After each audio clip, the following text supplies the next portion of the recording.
Radio Rurale de Sangué, une fréquence magique qui relie les différentes communautés. Mes chers parents. Merci beaucoup à la partie technique de nous avoir balancé cette mélodie. Je sais que Max, vous êtes toujours en ligne, malgré qu'il y avait eu un problème technique, mais on vient de résoudre ce petit problème. Oui, je disais au début qu'on va parler le jeu du cœur du métier d'un infirmier dans le programme de l'arbre d'épée, comme j'avais parlé que je suis en ligne avec Max Delors, que nous avons appelé depuis France, mais nous sommes sur WhatsApp. Pourquoi le programme international des arbres d'épée cible aussi le métier d'un infirmier? Merci infiniment pour cette question, cher Adolphe, parce que le métier d'infirmière, le métier d'infirmier est un métier vraiment très très noble et je pense que ils ont une place prépondérante dans la société. Ils sont un lien entre les médecins et évidemment, ce lien-là, ils ont une place tout à fait particulière entre le malade et en même temps, ils soignent. Et donc, les jeux du cœur sont là pour apaiser celui qui fait ce métier face à tous les stress environnants, que ce soit venant du médecin, parce qu'en général, je ne sais pas du tout si en République démocratique du Congo, le cas également, mais ici en France ou en Belgique, très très souvent, le métier d'infirmier ou d'infirmière, par rapport aux médecins, les médecins n'ont pas un beau regard, ils ont en général du mépris, et donc c'est très très difficile pour les infirmiers de recevoir cette non-reconnaissance du magnifique travail qu'ils réalisent auprès des patients, pour les aider à justement être acteurs de leur guérison. Et en même temps, ils se retrouvent face à ces malades qui attendent des nouvelles du médecin. Et donc, de là, de nouveau, ils sont souvent sollicités, mais quand est-ce que le médecin va arriver, etc. Donc, il y a également là aussi une non-reconnaissance de leur activité. Et il me semble essentiel pour, justement, en tant que trait d'union entre la guérison et la maladie, qu'ils puissent avoir des outils, qu'ils puissent pratiquer pour eux-mêmes la cohérence cardiaque, la pleine conscience et le jeu du cœur que nous proposons. Donc voilà pourquoi ça me semble essentiel que les infirmiers puissent respirer dans leur cœur tout au long de la journée. Ok, merci. J'espère que les infirmiers qui m'entendent ou les infirmières apprécieront ces précisions. Donc voilà, merci Adolphe. Oui, merci beaucoup, monsieur. Est-ce que les infirmiers et les médecins doivent pratiquer le jeu du cœur avec les malades? Je pense que ça va aider grandement à plusieurs niveaux. Ici, on parle probablement des infirmières et des infirmiers qui se trouvent dans des dispensaires, dans les hôpitaux. Et il me semble primordial, quand on est malade et qu'on se trouve à l'hôpital, on se trouve dans un état de surstress. Et pour aider la maladie, on invite évidemment les médecins à pratiquer et pour eux-mêmes, et on les invite à transmettre ces moments de calme. On parle d'ailleurs beaucoup de plus en plus dans les hôpitaux ici en France et en Europe de l'auto-hypnose. Et on peut considérer la cohérence cardiaque comme faisant partie intégrante d'un processus d'auto-hypnose pour justement s'aider à guérir, à mieux guérir plus vite, à entrer en résilience et pouvoir se rétablir d'une façon beaucoup plus rapide. Les études le montrent d'ailleurs à ce niveau-là. Et donc oui, bien entendu qu'ils sont amenés à proposer, à transmettre les jeux du cœur aux patients et pour eux-mêmes. Donc voilà. Merci oui. Mon ami Adolphe. Est-ce que ces jeux du cœur que les médecins, les infirmiers doivent réaliser aideront quoi aux malades? Excuse-moi, je n'ai pas compris la fin de ta question, Adolphe. Oui, je disais, est-ce que les jeux que les infirmiers, les médecins doivent réaliser aideront quoi aux malades?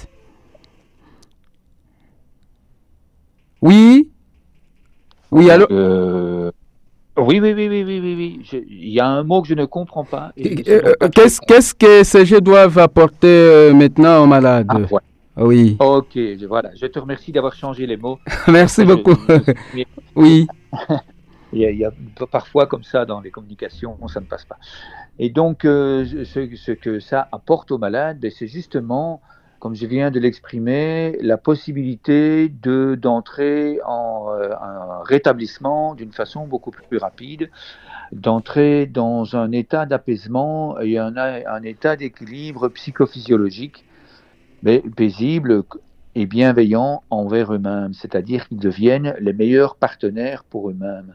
Et c'est là que l'infirmier et l'infirmière, en étant un modèle pour le patient, pour le médecin, eh bien, il apporte déjà beaucoup de soutien, c'est ce qu'on appelle de soutien mutuel, qui va aider évidemment à la résilience, qui va aider au rétablissement.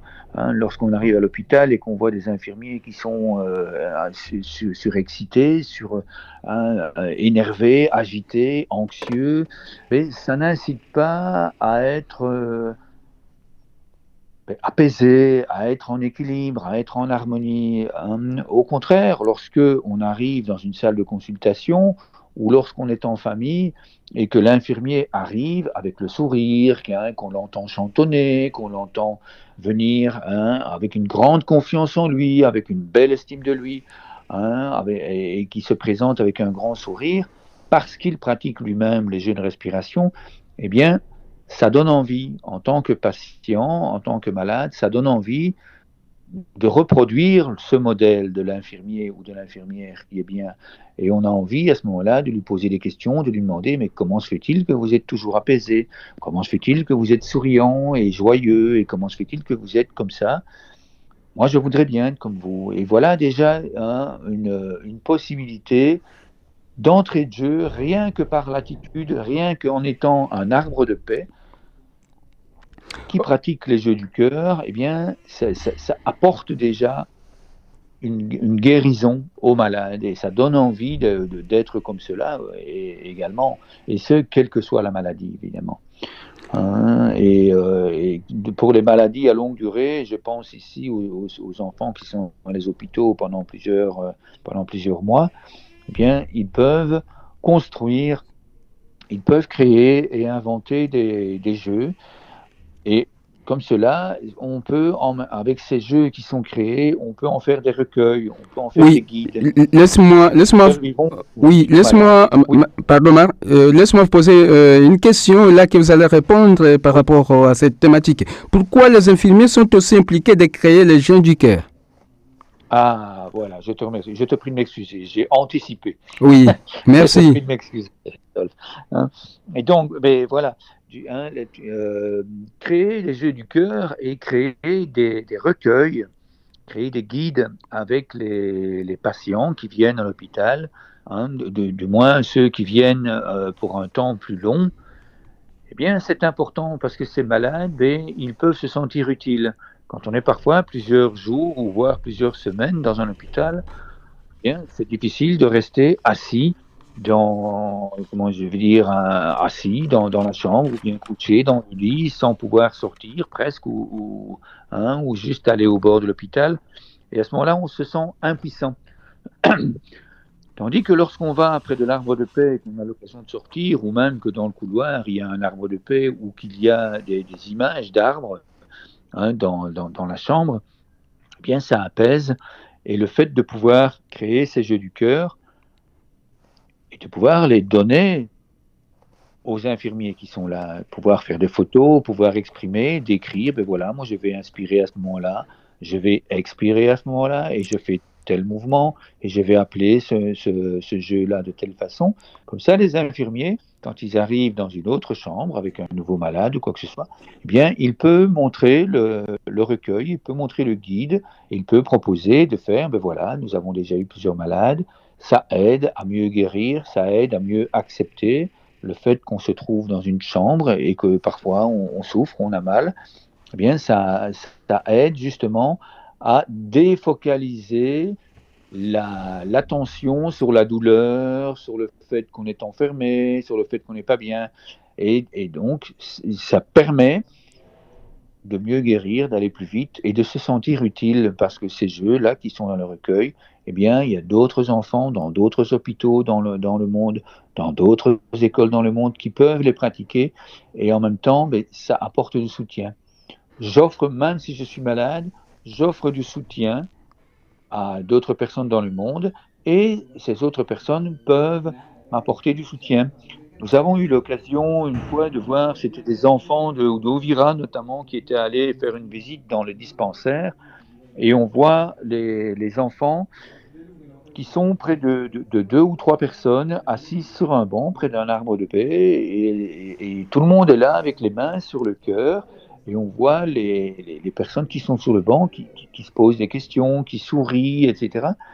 Et puis au moment où les enfants envoient leur colombe de paix et d'amour aux personnes qui se trouvent là assis, mais il y a une transformation sur les images, c'est absolument extraordinaire.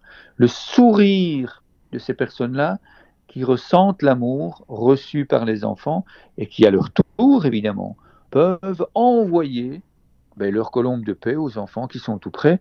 Et donc, tous ces jeux en partenariat l'un avec l'autre, les malades qui envoient aux personnes qui viennent en visite, ou les personnes qui viennent en visite qui envoient aux malades ou à d'autres malades, eh bien tout ça, ça aide à la guérison et ça raccourcit le temps où on reste à l'hôpital, quoi. Et c'est pour ça que ça me semble indispensable d'avoir un arbre de paix et de pouvoir y faire les jeux du cœur dans les chambres d'hôpitaux ou à l'extérieur, quoi. Est-ce que ça répond à ta question? Oui, merci. Quels sont les réseaux qui vous ont poussé à intégrer les infirmiers dans ces programmes d'émission à propos des jeux du cœur? Eh bien, il y a plusieurs raisons. Merci pour cette question qui est très très importante, parce que ça amène justement également les raisons de ces émissions que tu réalises et le grand rôle de héros de la paix que tu as au niveau de ta ville, parce que en te promenant, il y a des personnes qui viennent, et notamment des infirmiers, et qui te posent. Oui. Psychologues viennent vers nous. Et donc, c'est une des raisons pour lesquelles nous avons choisi, des personnes qui te croisent, nous avons choisi d'aider ces infirmiers qui nous écoutent. Et donc, je les invite à continuer à nous poser des questions et à nous dire, mais comment est-ce qu'on peut être justement cet arbre de paix? Quelles sont les pratiques que je peux mettre dans mes gestes quotidiens? Donc voilà une des raisons. Oui, les infirmiers et les infirmières, ce sont des piliers dans la société, sur lesquels toutes les personnes malades viennent s'appuyer. On leur donne notre vie quelque part. Quand on est complètement dépendant d'un infirmier ou d'une infirmière, eh bien, on peut les remercier et on peut leur apporter du soutien en leur donnant des outils qui vont leur permettre d'être encore plus performants. Donc voilà plusieurs raisons qui font que je pense que c'est indispensable, et je te remercie à toi d'avoir initié cette demande de la part des infirmiers dans ton entourage. Merci beaucoup. Nous avons reçu un petit message de notre frère. Ça se montre que c'est un infirmier, M. Dieudonné, qui est dans la cité de Sang. Il a posé une question. Quels sont les jeux du cœur que les infirmiers peuvent pratiquer maintenant, parce que lui a dit que nous, les infirmiers, nous puissions maintenant appliquer dans notre journée, c'est-à-dire c'est lui, moi je vais changer. Quels sont les jeux du cœur que les infirmiers aussi peuvent pratiquer au jeu de leur journée? Voilà, c'est fabuleux, parce que c'est vraiment ça. Je remercie Dieudonné d'avoir posé cette question, parce que c'est vraiment ça que j'aurais envie de transmettre également. C'est quels sont les moments de respiration pour lesquels je vais être un modèle pour moi-même et pour ma famille, et pour les patients qui sont autour de moi. Nous en avons déjà évoqué plusieurs dans les différentes émissions précédentes, donc j'invite notre ami Dieudonné à réécouter certaines émissions. Il y a notamment ce moment du matin et du soir absolument indispensable où on va poser les mains sur le cœur et on va prendre le temps de respirer pendant 2 à 3 minutes. C'est la première chose qu'on fait quand on se lève. Ou même on peut encore rester allongé, on sent qu'on se réveille, on est toujours allongé. Eh bien, je vous invite à mettre les mains sur le cœur, juste ça, et à allonger le temps d'inspiration et allonger le temps d'expiration et à souffler.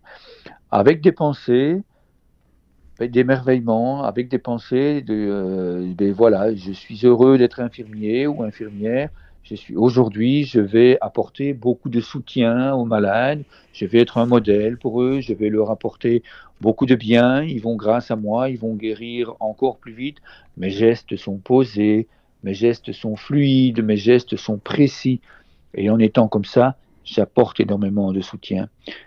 Et le soir, c'est la même chose. Au moment où on s'allonge pour s'endormir, j'invite les infirmiers et les infirmières à mettre les mains sur le cœur. Et là, les pensées sont légèrement différentes. C'est je remercie la vie pour toute cette journée où j'ai pu être très performant auprès des personnes malades, où j'ai pu apporter du soutien. Et je suis heureux d'avoir pu faire ça. Et même chose, pendant 2 à 3 minutes, on respire paisiblement en gardant toutes ces pensées d'amour pour les autres et pour soi-même. Ça, donc, c'est déjà 2 très très grands moments qui vont apporter une grande transformation dans la vie de tous les infirmiers et les infirmières qui m'écoutent. Et puis après, évidemment, il y a tout au long de la journée, et c'est ça le plus intéressant, c'est que on peut placer ce que j'appelle des moments de rappel. Donc, au moment où l'infirmier quitte sa maison, sa famille, et qui se dirige vers ses patients en ville, si on ne travaille pas dans un hôpital, ou vers l'hôpital pour aller en consultation, eh bien, tout en marchant, on peut prendre le temps de respirer et de dire merci à la vie, merci à la terre, merci pour tout ce que je vais donner aujourd'hui, merci pour tout ce que je veux recevoir comme amour.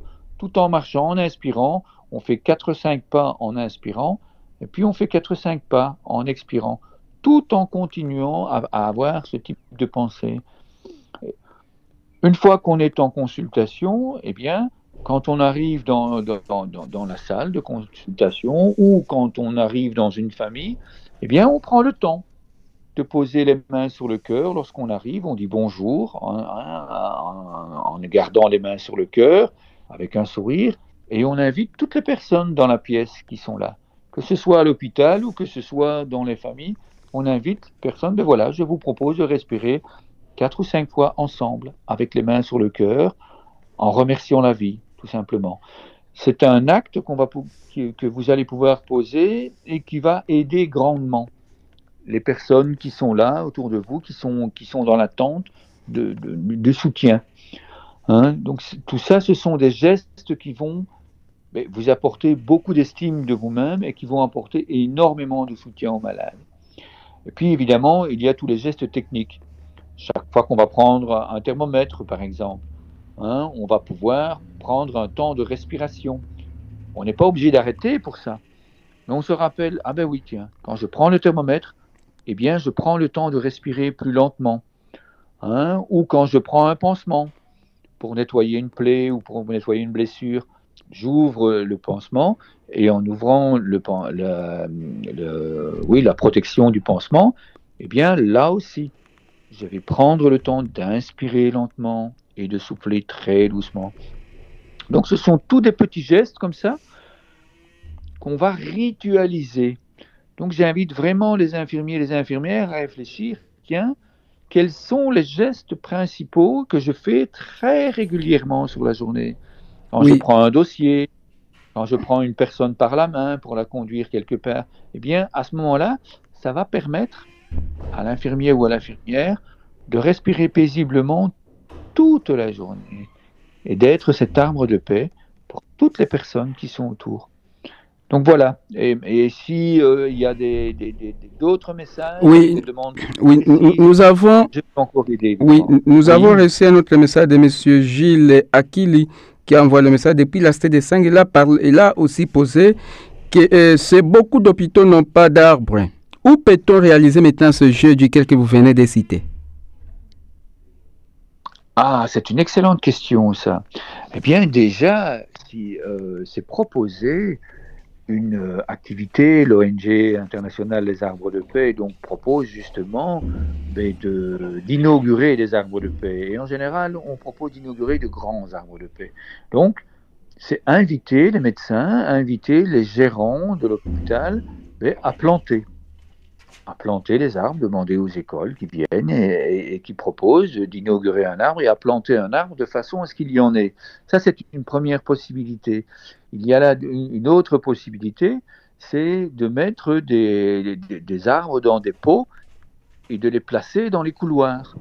Comme ça, chaque fois que vous vous déplacez dans un couloir, eh bien, vous voyez des arbres, ils sont petits évidemment en ce moment-là, mais au moins, ça vous rappelle. Tiens, oui, je peux respirer. Tiens, oui, cet arbre-là, bien, je peux aller m'asseoir tout près, même s'il est petit, je peux aller m'asseoir tout près, prendre du temps, me reconnecter à lui et me reconnecter aux grands arbres que je connais dans ma vie, dans ma ville, qui sont près de moi, qui sont chez moi. Et les infirmiers, s'il y a des patients qui reviennent régulièrement à l'hôpital ou quoi que ce soit, ou les infirmiers qui vont en famille, eh bien, ils peuvent proposer aux patients de trouver un arbre et s'ils ont un téléphone, ils peuvent faire une photo, comme ça les personnes qui sont à l'hôpital, ils peuvent regarder leur arbre de paix sur leur téléphone, ou alors demander à ce qu'il y ait quelqu'un qui fasse des dessins, des dessins dans les couloirs, des dessins sur les murs des chambres, des dessins d'arbres qui vont permettre justement aux personnes qui se trouvent là, s'il n'y en a pas un vrai, eh bien, il y a au moins une représentation d'un arbre et puis il y a, les infirmiers eux-mêmes peuvent prendre des photos avec leur téléphone s'ils en ont la possibilité et de montrer l'arbre. Donc, mon ami Jules, eh bien, j'espère que tu as un téléphone. Si tu as envoyé un message, c'est que tu en as un. Et j'espère que tu peux faire une photo. Eh bien, je t'invite à regarder tout autour de toi et prendre plusieurs photos de grands arbres de paix. Comme ça, quand tu te trouves près d'un patient qui a besoin de s'apaiser, eh bien, tu peux lui montrer la photo de l'arbre, lui dire, eh bien, je t'invite, pour t'apaiser, à mettre les mains sur ton cœur. Nous allons respirer ensemble. Nous allons d'abord prendre le temps de nous apporter du soutien à nous-mêmes. Et ça va t'aider, toi qui es là, malade, à être beaucoup moins en stress. Ça va t'aider à guérir. Oui. Il y a de fortes chances que la personne puisse accepter ça. Parce que l'infirmier, il est quand même une référence, et puis il peut être appuyé par le médecin, évidemment. Tout ça, c'est une dynamique à mettre en place, quoi. Là, c'est plus un processus que je propose, une méthode, quoi. Oui, merci. Pouvez-vous expliquer d'une manière brève l'utilité des yeux dans une salle de consultation? Oui, bien entendu. Mais déjà, je te remercie pour cette magnifique question. L'utilité, mais il y a, comme je viens de le signaler, la mise en résilience. Ce qui aide énormément le patient, c'est qu'il devient acteur de sa guérison. Il y a toutes des études scientifiques qui ont été faites. Lorsque une personne qui est malade a l'impression qu'il est inutile, qu'il ne sait rien faire, eh bien, il guérit plus lentement qu'une personne qui est acteur ou actrice de sa guérison. Et ça, avec les jeux du cœur, justement, l'infirmier peut proposer, je nous invite à faire des jeux dans le cœur pour être en état d'équilibre psychophysiologique, pour que tu puisses guérir plus rapidement, pour que tu puisses te rétablir plus rapidement. Et si nous le faisons ensemble, eh bien, ça va renforcer le travail d'équipe. Le travail entre toi et moi déjà, et bien, tu auras plus confiance en moi parce que tu vas ressentir que tu es plus apaisé à l'intérieur de toi. Donc ça, c'est déjà une confiance en nous, en notre travail de coopération. On est déjà acteurs. Et puis, je vais te proposer de faire ces jeux-là de façon autonome. Je vais te dire, ben voilà, quand tu entends tel bruit, ou quand tu vois telle chose, ou après être allé aux toilettes, si tu sais aller aux toilettes, ou après avoir remonté ta couverture, ou après avoir changé ton coussin, ou quelque chose comme ça, eh bien, je t'invite à faire de façon autonome, à mettre les mains sur le cœur et à respirer en répétant, eh bien voilà, je suis bien, je suis heureux, Oui, je sais que je guéris. Je sais qu'en respirant dans mon cœur, je guéris plus facilement. oui. Mais, Et tout ça, évidemment, ça va merci, aider. merci, Max. Oui. Oui, Quels sont les avantages pour un infirmier ou un malade de pratiquer les jeux du cœur ensemble? mais c'est ce que je viens d'expliquer, c'est le partenariat. Pourquoi, C'est pourquoi, le partenariat entre pourquoi les oui, deux. merci. Pourquoi ces deux doivent Oui, avoir maintenant une collaboration fraîche? parce qu'on se sent plus fort. Lorsque je suis tout seul et que je fais quelque chose, eh bien, je parviens à le faire. Lorsqu'on est deux, on se soutient mutuellement. On sent la force de l'autre et à ce moment-là, ça aide encore plus parce qu'on sait, on est reconnaissant, on a de la reconnaissance. Et pour l'infirmier, évidemment, il sait, lui, que dans son métier, s'il y a de la coopération, s'il y a de la collaboration, eh bien, ça va lui faire du bien à lui en tant qu'infirmière, ou enfin à elle, pardon, en tant qu'infirmière, ou à lui en tant qu'infirmier. Ça va faire du bien, ça va renforcer la confiance du malade, ça va renforcer l'estime du malade, et ça va évidemment renforcer, en tant qu'infirmier ou infirmière, ma propre estime, ça va renforcer ma confiance. Ça veut dire qu'on devient une équipe. Et lorsqu'on est une équipe qui collabore, qui coopère, on est beaucoup plus fort. Là aussi, ça va aider à transformer la maladie en un état de rétablissement, en un état où on se sent mieux. Donc c'est pour ça que c'est essentiel de travailler en équipe. Et alors, s'il est possible, lorsque les parents, la famille vient visiter, quand on est à l'hôpital, le malade, ou quand c'est un infirmier qui va dans les familles, eh bien, c'est de renforcer le travail d'équipe.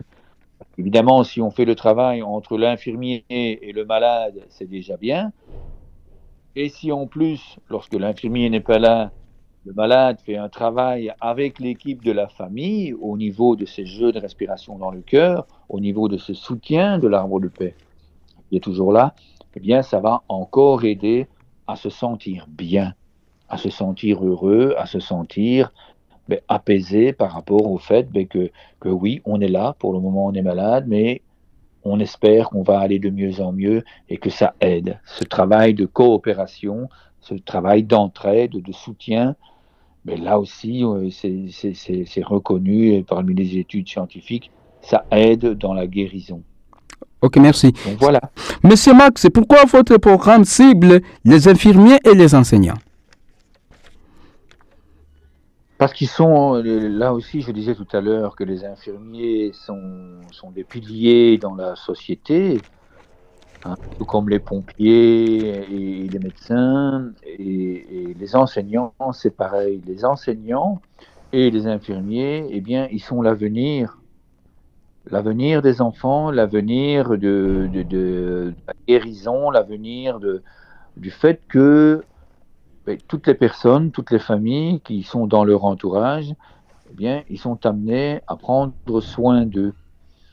Et ça aide évidemment. Lorsque un enfant à l'école ou un enfant qui se trouve à l'hôpital ou qu'il y a un infirmier ou une infirmière qui vient à la maison pour soigner l'enfant, lorsqu'il voit cette personne qui se présente, qui est apaisée, qui est stable, qui est en équilibre psychophysiologique, qu'il arrive, eh bien, ça aide déjà énormément l'enfant. Il se sent en confiance, il se sent heureux d'être pris en main par quelqu'un qui inspire, c'est-à-dire qui donne envie d'être comme lui.